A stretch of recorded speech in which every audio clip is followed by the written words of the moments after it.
দেশের অন্যতম সর্বভারতীয় পরীক্ষা ইউপিএসসি প্রিলিমিন্সে সফলতা অর্জন করায় সরকারের বিশেষ স্কলারশিপের অর্থ সাফল্য অর্জনকারীদের হাতে তুলে দিলেন মুখ্যমন্ত্রী ডক্টর মানিক সাহা। ত্রিপুরা রাজ্য ভারতের উত্তর পূর্ব অংশের এক প্রান্তিক রাজ্য হলেও মেধার কোনো অভাব ছিল না কোনো সময়, বরং যোগাযোগ ব্যবস্থার দুরবস্থা এবং পরিকাঠামোগত অভাব ছিল মেধার আত্মপ্রকাশের ক্ষেত্রে সবচেয়ে বড় চ্যালেঞ্জ। তবে সময়ের সাথে সেই স্থিতি বদলাতে শুরু করেছে। একটা সময় দেখা যেত সর্বভারতীয় স্তরে রাজ্যের যুবক যুবতীরা সেইভাবে প্রতিযোগিতায় ভালো স্থান করতে পারত না, যার কারণ হিসাবে লক্ষ্য করা যেত পরীক্ষার জন্য সঠিক উপায়ে প্রস্তুতির অভাব। বর্তমানে ইন্টারনেটের পরিষেবার উন্নতির সাথে সেই অভাবটাও অনেকাংশে ঘুচেছে, আর সেই বিষয়গুলো অনুধাবন করে সরকারও এগিয়ে এসেছে মেধাবী ছাত্রছাত্রীদের সাহায্যে। 2019 সালে রাজ্য সরকার এক বিশেষ উদ্যোগ গ্রহণ করে এক প্রকল্পের মাধ্যমে, আর সেই প্রকল্পের নাম হচ্ছে মুখ্যমন্ত্রী special scholarship for UPSC exam, যার উদ্দেশ্য হচ্ছে যারা ইউপিএসসি পরীক্ষার মাধ্যমে আইএএস এবং আইপিএস সহ অন্যান্য আধিকারিক হন, সেই পরীক্ষার ক্ষেত্রে রাজ্যের ছেলেমেয়েরা যাতে সঠিকভাবে এগিয়ে আসতে পারে পরীক্ষার জন্য, তার জন্য সহায়তা প্রদান।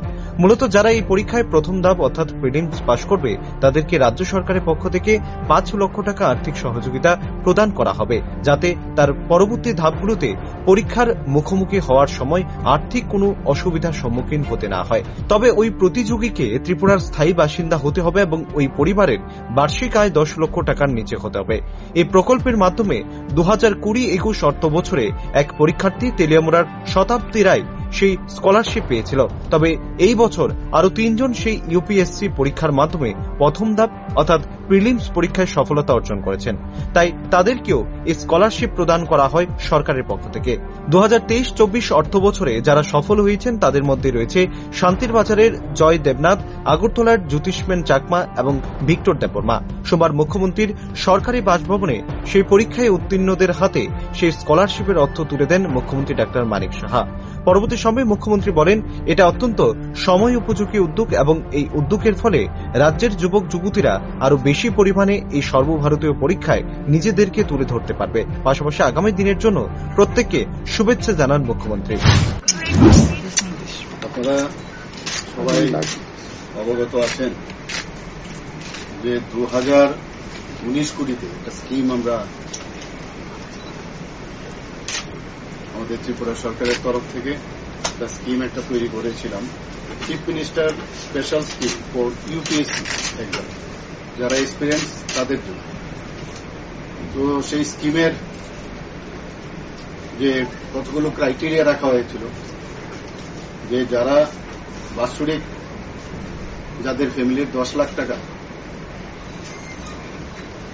যাদের আয় এবং তার নিচে তাদের জন্য এই স্কিম, এবং ত্রিপুরার বাসিন্দা ওনাদের হতে হবে। তো সেই অনুযায়ী একজন যারা অলরেডি একজন পেয়েছেন, যিনি শতাব্দী মজুমদার, উনি তেলিয়ামুড়ার বাসিন্দা এবং উনি অলরেডি আইএসএ সিলেকশন পেয়ে গেছে, অলরেডি ওনার পোস্টিংও আছে। তো ওনাকে আমরা দিয়েছিলাম। এই নিয়ে 4 জন। তো এটার যে ক্রাইটেরিয়া সেটা হচ্ছে প্রিলিম যেটা আছে, প্রিলিমিনারি যে আইএস এক্সাম, সেই এক্সামে যদি ওনারা ক্লিয়ার করে তাহলে ওনাদেরকে আমরা 5 লাখ টাকা করে আর্থিক ভাবে সাহায্য আমরা করি, এবং যারা মেইন এক্সামে ওনারা ক্লিয়ার করবেন তাদেরকে আমরা 20,000 করে আমরা দিই। তো সেইভাবে আমাদের ক্রাইটেরিয়া ফিক্স আছে। তো আজকে আমার খুব খুশি হচ্ছে আপনাদের সামনে এই বিষয়টা রাখার জন্য, যে ত্রিপুরার থেকে যে ক্রাইটেরিয়া আমি বললাম, জয় দেবনাথ, ওনার বাড়ি হচ্ছে শান্তির বাজার এবং বাবার নাম হচ্ছে রতন দেবনাথ, ওনাকে 5 লক্ষ টাকার আর্থিক সাহায্য আমরা দিচ্ছি। উনি প্রিলিমিনারি যে আইএস এক্সাম সেটা পাস করেছেন। এবং আরেকজন হচ্ছে জ্যোতিষ্মেন চাকমা, বাবার নাম হচ্ছে সুশান্ত চাকমা, বাড়ি হচ্ছে অভয়নগর আগরতলাতে, ওনাকে আমরা 5 লাখ টাকার আর্থিক সাহায্য আমরা দিচ্ছি। আরেকজন হচ্ছে ভিক্টর দেববর্মা, হিরালাল দেববর্মার ওনার বাবার নাম, ওনার বাড়ি হচ্ছে কৃষ্ণনগর হরিশ ঠাকুর রোডে। উনাকেও 5 লাখ টাকা আমরা আর্থিক সাহায্য দিচ্ছি। তো এই হায়ার এডুকেশন ডিপার্টমেন্টের তরফ থেকে আজকে এই 23-24-এ ওনারা 3 জন পেয়েছেন। এর আগে আমি যে নামটা বললাম উনি 2020-21-এ পেয়েছেন। তো আজকে এখানে দুজন বোধ উপস্থিত আছেন, একজনের মামা আছেন। তো ওনাদের হাতে এই যে 5,000 টাকার যে check higher education department 5 lakh টাকা করে আমরা এখানে দিচ্ছি। উল্লেখ্য, এই প্রকল্পের মূল উদ্দেশ্য হচ্ছে যাতে করে রাজ্যের ছেলেমেয়েরা ভবিষ্যতে ভারতবর্ষের অন্যতম সর্বভারতীয় এই পরীক্ষায় আরো বেশি সফলতা অর্জন করতে পারে। Bureau report, rising Tripura.